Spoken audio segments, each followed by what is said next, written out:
Food and Movement Module number 18, Fitness at Home and Organics.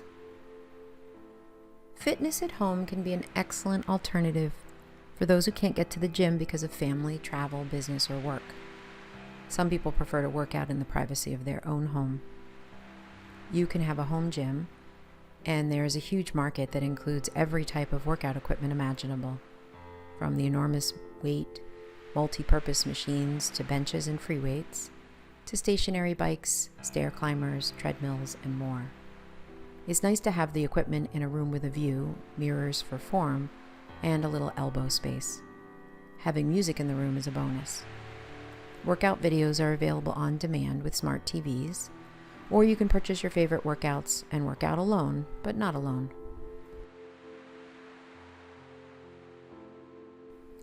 Here's a complete at-home workout involving warm-up, squats, push-ups, and triceps. You can work these 3 exercises into a simple 30 to 45-minute routine. First, warm up your muscles with approximately 10 to 15 minutes of light jogging in place, followed by leg swings and arm circles.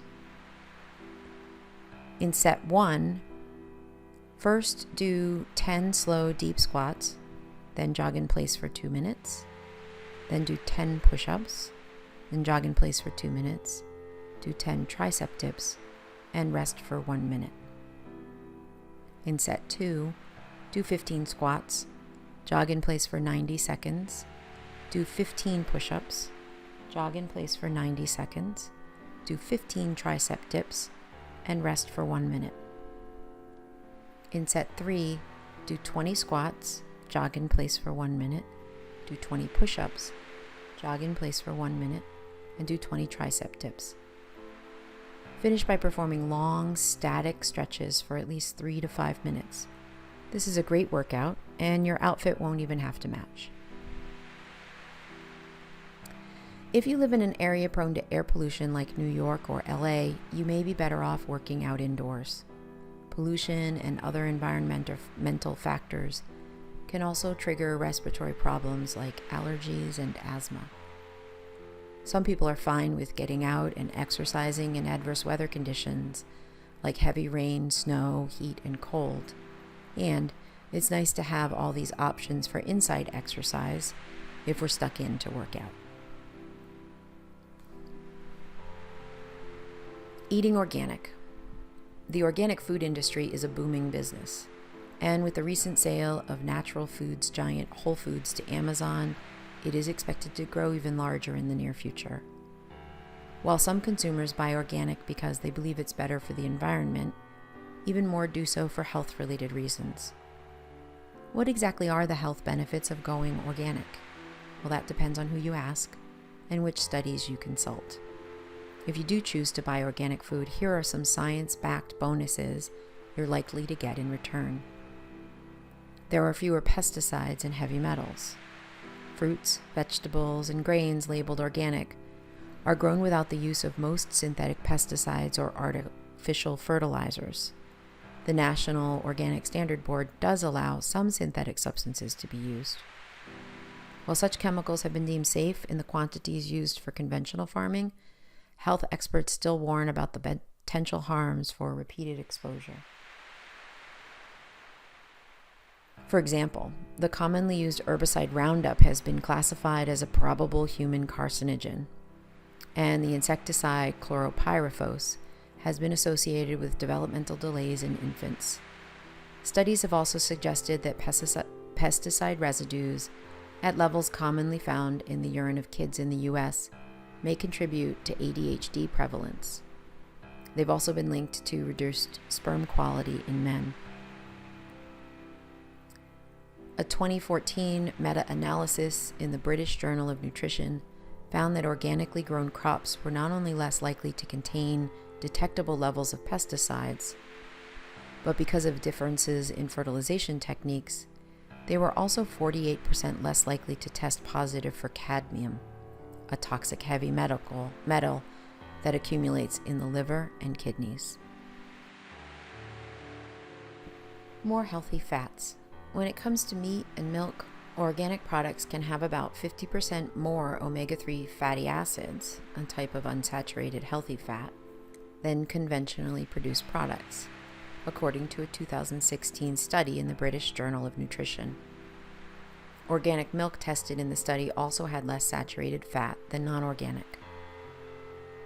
These differences may come from the way organic livestock is raised, with a grass-fed diet and more time spent outdoors, say the study's authors. They believe that switching from conventional to organic products would raise consumers' omega-3 intake without increasing overall calories or saturated fat. No antibiotics or synthetic hormones. Conventional livestock can be fed antibiotics to protect against illness, making it easier for farmers to raise animals in crowded or unsanitary conditions. The FDA limited the use of certain antibiotics for livestock earlier this year, but loopholes in the legislation still exist. And with the exception of poultry, conventionally raised animals can also be injected with synthetic growth hormones, so they'll gain weight faster or produce more milk. And traces of these substances can make their way to consumers, says Rolf Halden, professor and director of the Biodesign Center for Environmental Security at Arizona State University. Drug residue is believed to contribute to widespread antibiotic resistance, he says, and organic foods, which are produced without those antibiotics, are intrinsically safer in this respect. Organic meat and dairy also cannot contain synthetic hormones, which have been linked to an increased risk of cancer. In some cases, more antioxidants. In a recent 6-year study in the Journal of Agriculture and Food Chemistry, researchers found that organic onions had about a 20% higher antioxidant content than conventionally grown onions. They also theorized that previous analyses, several of which have found no difference in conventional versus organic antioxidant levels, may have been thwarted by too short study periods and confounding variables like weather. The research was very well done, says Guy Crosby, adjunct associate professor of nutrition at the Harvard Chan School of Public Health. But he points out that this specific study takes just one aspect of phytochemicals and shows they can be improved under organic conditions. The question of whether organic foods are truly more nutritious is still debatable, he adds. Had the researchers chosen to measure a different vitamin or mineral, they may have found a different result. The bottom line, organic products are more expensive than conventional ones, and whether they're really worth the extra cost is certainly a matter of choice. If it's affordable, the most important groups to buy organic, in my opinion, include foods you eat daily and produce on the dirty dozen list, those with the highest pesticide residues. If people eat eggs, dairy, and milk, we also recommend buying those organic. Vulnerable groups, including pregnant women, young children, the elderly, and people suffering from allergies, may benefit the most from choosing organically produced foods. A strictly organic diet can still be plenty unhealthy. It's also important for consumers to make educated decisions about why they choose to buy organic. Don't get hung up on individual studies that haven't been supported by additional research. If you're trying to reduce exposure to pesticide residues, organic is a good choice.